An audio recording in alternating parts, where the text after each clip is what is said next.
great to have you with me today. And I thought this research threw up so many interesting bits of data that didn't always align, which I think we're going to get into, but also some really emergent trends. And one of the ones that came out incredibly strongly was the fact that the vast majority of respondents to the research, almost 90%, said that developing key talent was an HR objective that they needed to meet in order for their organizations to be able to transform the way they needed to and to remain sustainable.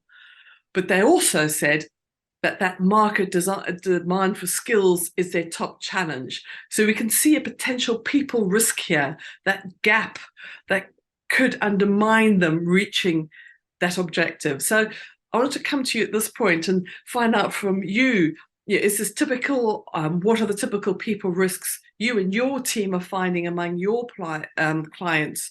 And does this resonate?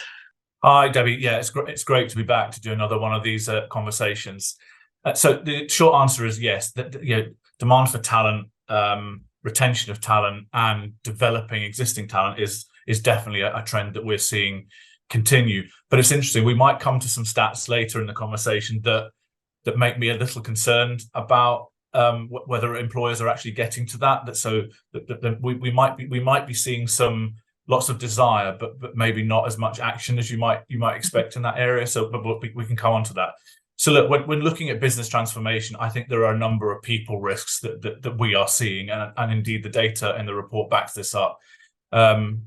So typical risks that we see either in transformation or integration or mergers and acquisitions, the number one is actually around culture and purpose. So our organizations, have they got the right culture and purpose to deliver what they're trying to deliver in the future? Are they bringing different organizations together that have different historical and legacy cultures?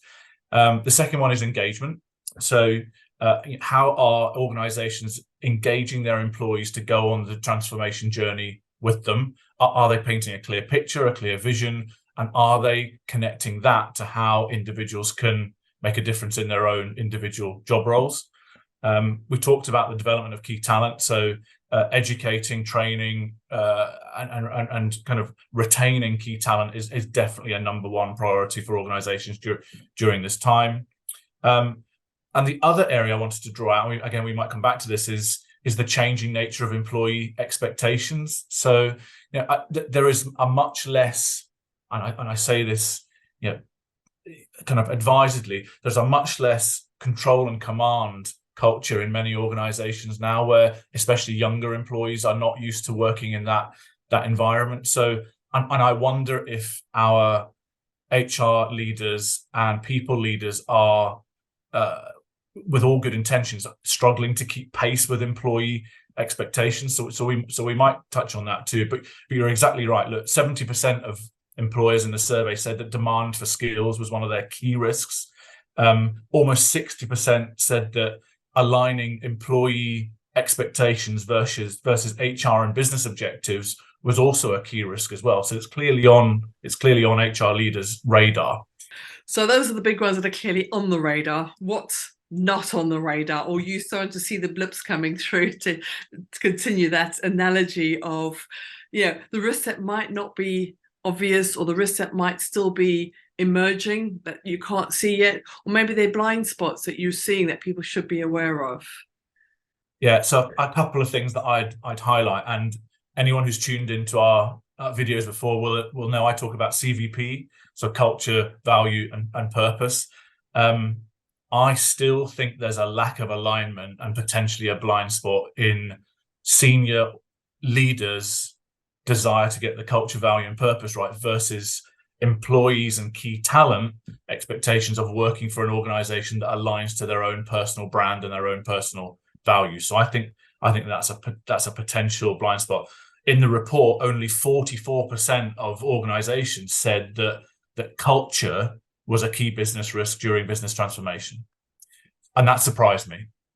So I wonder if as a collective, there's some work we can do on that.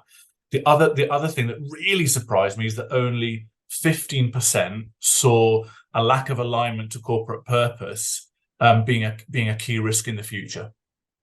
15%. So that again really surprised me. So I wonder if this culture, value, purpose thing is still a blind spot for many. And talking about it can seem sometimes a bit nebulous, but there are many clients that have got, and many organizations that have got this right. So there are definitely frameworks that organizations can put in place to help them move this forward. And then the two other areas I thought might be that I haven't seen feature as strongly in the research is digitalization. So what does the future of work look like? What does job role design look like as a result of things like AI? And it's a massively hot topic right now. My own view is that AI is moving far faster than we as humans and organizational leaders can keep up with. So that will be a fascinating area to watch. 3/4 of the respondents said that wage inflation is a risk to their business. 2/3 found the cost of recruiting skills is a risk. I think those are fairly obvious, big pressures on organizations trying to meet those needs of a transforming business. But I'm interested to know what are the other budget lines that are coming under pressure at the moment that could be aligned to people risking you, and that making that judgment of when do you spend and invest and when do you cut back to make sure that you're not damaging what that future business objective is. Yeah, and I had drawn out a couple of the same stats as you. I was amazed to see 77% of respondents saying that wage and reward was a key people risk right now. But it's interesting how, let's talk about that pivot piece again. How long is that going to be a pressure for? Because inflation has started to fall. Interest rates will probably fall on the back of that as the economy softens and the employment market becomes less tight. So this could be one of these whack-a-mole situations, which is for a 2-year period. There's a wage and reward pressure. But will that begin to fade in the future? I don't know the answer to that, obviously, because I don't have a crystal ball. But I'm just saying it's one of those areas that could be important now, might be less important in 18 months' time. I think the cost of hiring and developing new talent, 64% said that was a key people risk. So what has been done to alleviate that pressure, to retain existing talent, to develop their skills and experiences, to make sure that they're in the right job role and the job role design is correct? So there are a number of ways that organizations can mitigate some of those costs, I think, by reducing people turnover, but by using existing employees as advocates out in the market, so that they can do word of mouth recruitment and that kind of thing. So there are a couple of surprises in there that I thought I might draw out if that would be helpful. So fewer than 25% of respondents said that the cost of healthcare and insurance costs was a key people risk. So 3/4 of our respondents thought that wasn't a key risk. Now, I'm really surprised by that, and this is one of the disconnects for me. So we see wages going up, clearly, lots of wage spiral. We also know that many benefits that organizations offer are salary related. So if salaries are going up, then so is the cost of providing benefits, right? The other thing is we see, and I'll talk a little bit more about it in a moment, but the state of healthcare provision in the UK and globally means that there is a huge pressure on the cost of providing private healthcare. So I don't want to frighten any of our viewers, but I think the cost of benefits, particularly healthcare, I'm surprised not to see that further up the cost pressure agenda, okay? And then we've talked so much about people development, and yet only 29% of our respondents said that people development was a key cost pressure in the future as a people risk. So we know that attracting and retaining talent for 3/4 of respondents is the most important thing, and yet only 29% say that covering the costs of developing people is a risk. That there is a disconnect for me in there. So which makes me wonder if, at the risk of upsetting anybody, and not trying to do that, but are organizations spending enough money on people development? Because if they were, I would expect to see that as a significant cost pressure, and it's not showing up right now. We saw in the research the risk that comes with misaligned benefits. And it was interesting when you talk about risk, people risk benefits, most people automatically think about health and protection insurances.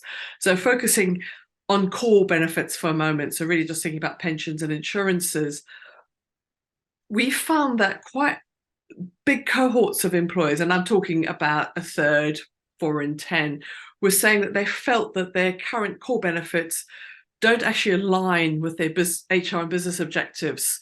And they were planning to look to change that. And that's quite big. It's not an area that's had massive change in recent years. But to flip that around the other way, if you were to be sitting there as a CHR or HRD reward director, and you're thinking, what do I need to put in place now to actually mitigate people risk during this transformation that's going to be going on for quite some time? What do you think they should be thinking about?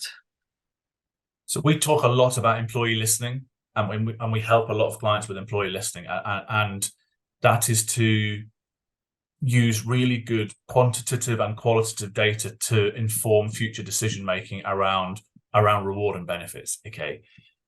We also know that the organizations that have the most closely aligned benefits to their business strategy are those that have a benefit strategy and a plan in place, that have good governance around that. So a group within the organization meets regularly to review the benefits, who they're offered to, at what time, how much is it costing, who has access to them. And back to the digital piece, we also know that digitally offered benefits, it's easier to align them to colleague need than it is if they're static and traditional and rolled out in the same way. So that's a number of areas we see that are really important. How often are benefits reviewed? Who are they reviewed by? Do colleagues have an input to that? And how regular is the employee listening that is done by the organization? So they can really help to align. The other big factor is who ultimately makes the decision on how much and where investment is made in employee benefits, and how closely does that decision-making group reflect the wider needs of the colleague group. You know, we've seen in the past, with all good intentions, organizations have put benefits in place that are absolutely spot on for quite a narrow cohort of senior employees, and that perhaps doesn't meet the needs of the wider colleague group. So I think an interesting question to ask for organizations is, who's advising the decision makers on which benefits should be offered and where. And just on that, I talked earlier about younger colleagues and younger employees. What they're telling us when we do listening exercises amongst younger employees are, it's less about the pounds and pence that you give me as a reward package. It's much more about the purpose of the organization that I'm going to be working for, the work-life balance that I can have while I'm working there, how my mental health is looked after by my employer and what support is there if I get into difficulty. How will my career development go? Are there opportunities for me to try different roles and work with different projects? And is my financial well-being looked after for sort of short, medium, and longer term by my employer? So it's really interesting, and the speed of expectation of that group is rapid, and certainly for someone older like me, is quite mind-blowing when you see their expectations and how quickly their thoughts evolve about the relationship they have with their employer.